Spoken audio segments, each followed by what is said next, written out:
Hello, my name's Keith and I'm known as the Florida Stone Man, and today I'm going to be talking to you all about different ways to astral project. Oh, how cool. I'm going to teach you guys everything about astral projection that you should know. For the people who are opening their gifts, for the people who are spiritually developing, I don't think I've done videos like this before, but this teaches you how to correctly do it, or at least how to correctly start. Now, everyone has a different gift of astral projection, astral travel, and why do I just throw around the terms astral projection, astral traveling? It's because you'll find what's more comfortable to you, and it doesn't matter what the vocabulary is. Sometimes, if you're more comfortable and let's just say you go to astral travel, but you end up astral projecting instead, maybe that's something you're meant to do first. So just throw out the word. So astral projection is like, oh, you're projecting to an area, you're looking around an area. There's different forms of astral projection. That's going to confuse you guys, so I won't talk all about that. I'll talk about how to do it and how to recognize what you just did. Cool.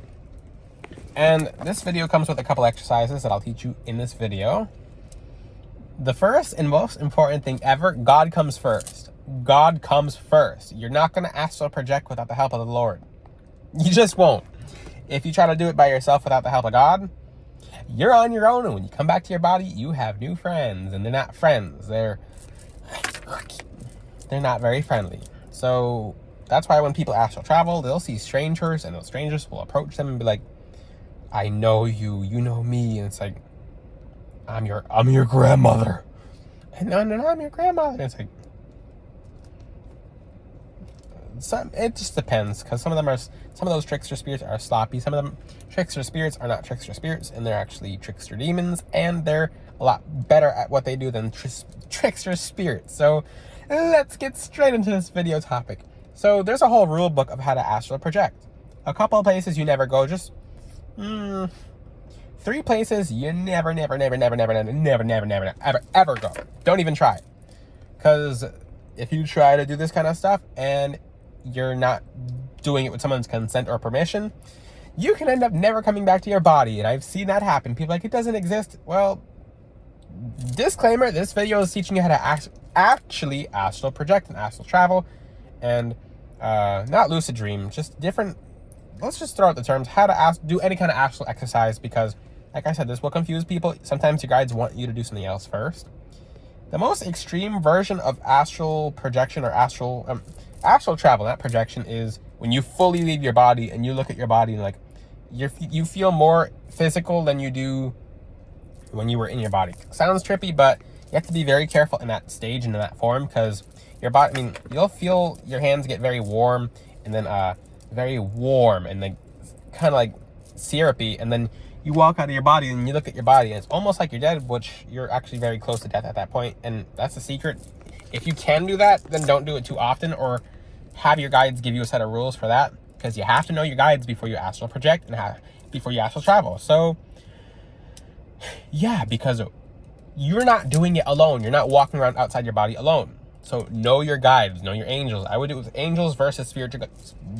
With spirit guides, they don't always know unless they're an actual tour guide spirit, which you can access before you leave your bed.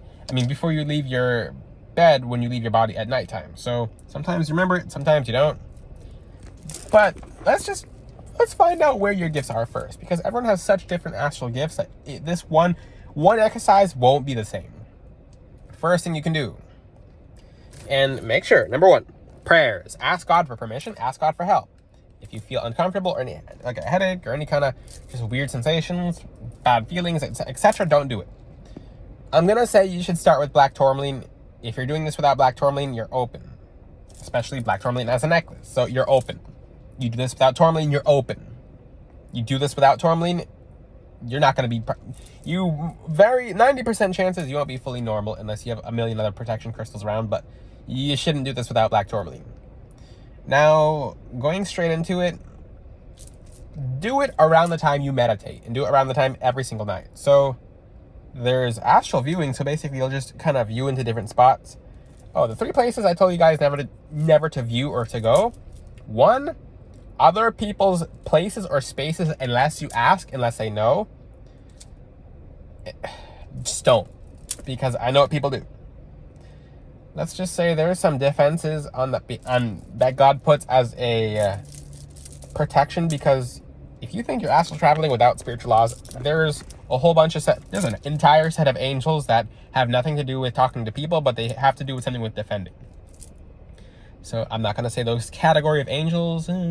If you know all the layers and rankings of angels, they're angels that normally don't talk to humans. And there are some angels who talk to humans as well. So if you astral travel to someone's house or astral view into someone's home, and that person's a person of God, you can have your cord clean cut. Clean cut. That's a warning. It starts with your eyes burning, then after that you really can't get back into your body. And if you do get back into your body, which there are some people in this world who've actually done it, and one way you know someone did it without even, here's a little secret. You know someone who tried to astral project or do some kind of astral exercise into someone's home without their permission, if that person's permanently disassociated and they practice spiritual activities. So if that person's always spacey, it's because basically God never fully let them back into their body, so they didn't do that again. That's my only warning. That's the least worst thing that can happen. The least worst. You can become someone's prisoner. Yes, you can. Someone can imprison you. Someone can literally, you're in their home. All you have to do is just lock the door spiritually. You can put them in a bottle. I actually teach you guys how to capture. And I've had people try to astral travel into my home. I still have the ones from like a couple of years ago. No more comments on that, but you can actually catch people, and you can, in bottles, and you can catch astral prisoners, and you can hold them forever. So if someone tries to astral travel into your home, it's not like you can put a blue bottle with the name Astral Travelers on the side of it, and when it gets heavy, you can bury it, or you can keep it as a jail cell. You can just hold the person. You can hold the person's soul. You can hold their spirit, and they can't get back because they violated spiritual law. Okay, just taught you something right there. So that's a little defense too. I won't repeat that again. When I say something once, if you're meant to hear it, then you're meant to hear it. If you're not, then you might not meant to be knowing that, because then, etc. So on to number 2. Don't go into a bank in the astral realm, because you will get caught. You will get caught. There are certain places where it's certain set of beings that will protect that facility, and they'll hold you. You won't ever fully get back to your body either. Sometimes you can end up in a coma. Okay? A coma. Now, and people are like, oh, this is scary. I have to talk to you guys about the rules. Make sure your environment's comfortable. There's no knots in whatever you're doing. It depends on what you're doing, but just start small. This is just a beginner stage. There's so many rules to it. I'll have to teach an entire class to be able to do it correctly, but I'm not teaching you guys how to go all the way out of your body. This is for the people who actually can do it without trying it. It's kind of, they don't know what they're doing. So, and number 3, stay out of graveyards, unless you want to be in the graveyard, because you'll end up straight inside the graveyard, or something will swap out for you, which usually does happen. That's why people end up with so many spirits when they come back to the body after doing some kind of nosy astral activity, etc. So much to learn about astral traveling. Wow. And astral viewing. So, good places to do it: the beach, forests, mountains. How many places in nature did God make for us to be able to go? You want to go to New Zealand? Go to New Zealand. You'll see it. You want to go to the Stonehenge? You can go to the Stonehenge. You want to go, and people are like, oh, that's sacred. It's holy. There's literally a crystal Perseus blue stone you can wear, which I'll talk about that in the future. So you want to go to Ireland? You want to go, just travel around the world. You want to go to other planets? I wouldn't do that necessarily as of yet, unless your guides take you there, unless they surprise you. I'm not talking about other planets on here. I'm not. We're talking about astral traveling on Earth. Because what happens if you get stuck? Who are you going to call? Ghostbusters? And that's a thing too. Certain people who have gotten necklaces from me, I've helped them repair astral cords, because you can clean cut an astral cord. You can accidentally have it cut. What happens when something goes through a portal and it gets 50% through a portal and the portal closes? It basically it cuts it in half. Like a worm, like an earthworm. Okay. Okay. Safest places ever to travel. Safest places ever to travel. The beach, mountains, nature. Nice places. Like literally you can view is basically looking. Travel is walking around. That's the easiest way to say it, because I know all these different astral travel terms online. People are like, oh, you don't know what you're talking about. The terms confuse people, and people don't even know what they're doing when they try to do it. A lot of people will just make pretend when and yes, my belt is in my lap, if you can see it in the reflection. My belt is in my lap. Okay, cool. You're gonna get the belt if you try to go into the astral graveyard. Don't do that.